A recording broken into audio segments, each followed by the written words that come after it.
Hello, I am Dino Scaros, the founder of the Society of Presidential Historians in Academia, known as SOPHIA, SOPHIA. This is one of many presidential podcasts to follow, and they will focus on various aspects of the US presidency, whether it's about a particular president or a group of presidents or just about the office itself. They're going to focus on all things presidents. But today's first one is called Why You Might Want to Join a Presidential History Society. So let's talk about what an academic society is, what Sophia is in particular, and why you might consider joining. An academic society is a group of people who are interested in a common academic topic. In this case, it's the US presidents. Academic societies usually gather in person and online, and they have a conference where people can attend and meet each other and present and attend other presentations, and also publish a journal where members can contribute either an article or a book review or so forth. Sophia does these things. Sophia basically has a conference. It's usually held on the Gulf side of Florida, and it's usually held in the spring. And so the weather is most of the time warm, sunny, beautiful. A lot of people love coming, beautiful beaches, palm trees, etc. But the best thing about it is, even if you can't attend in person, sorry, you can attend online. You could do it from wherever you are. Not only can you watch the presentations in the conference, but you can also present online.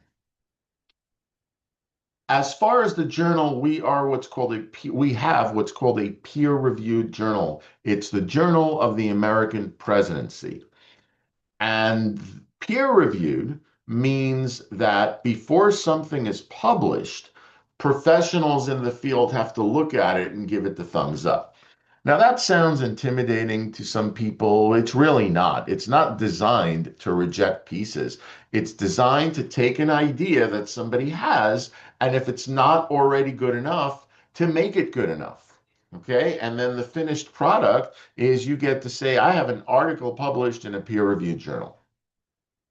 So, what type of folks might want to join Sophia?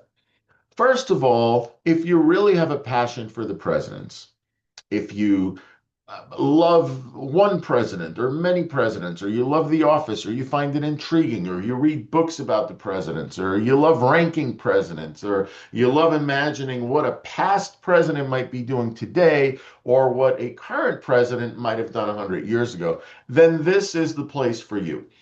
There are organizations about all kinds of things people are passionate about. It could be video games, it could be science fiction, it could be sports, it could be music, it could be tons of hobbies.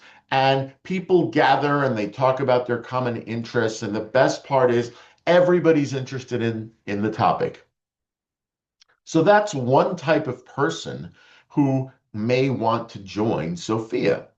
But that's not the only type of person. You see, from a practical perspective, joining an academic society is really useful if you are a history major, a political science major, a government major, or a professor in those fields. Then Sophia is a great place for you, even if presidents is not necessarily your top thing. Think about a band. Think about a rock band or some other kind of band that's just starting out and they want to make it. They want to get noticed. What would really help them would be a hit song, right? If they write a song and everybody loves the song, and then record companies come and say, "Hey, we'll give you a deal. You make an album, you do a tour." That's how you make it, that hit song. Well, if you are in the fields of history, political science, and so forth, and you want to make a name for yourself in those fields, whether to advance your career, whether to write a book, whatever your reasons, a great way to get noticed to quote unquote write your hit song in those fields would be to present at a conference or to be published in a peer-reviewed journal. Now, I'll tell you a little bit about me. My passion is the presidents. That's my main historical passion, but it's not the only one. If there was a society for the history of American architecture, buildings and so forth from the 18th century, 19th century, I probably would not join that. Not because there's anything wrong with it. It's wonderful for people who are interested in it.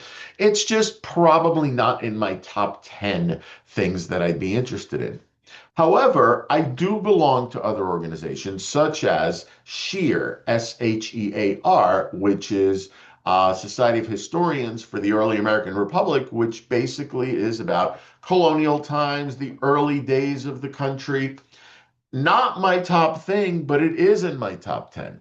And so, why am I a member of that? Because as a member, I can write for their journal. I can present at their conference. I can attend their conference. I can meet other folks in the field. So, my advice to you would be if presidents is your top thing in history, then you definitely belong in SOPHIA. But even if it's not, even if it's kind of up there, it's a great home for you because it gives you those opportunities to get published and to present at a conference. Now, before we end this podcast today, I want to talk about one of my favorite questions that I get.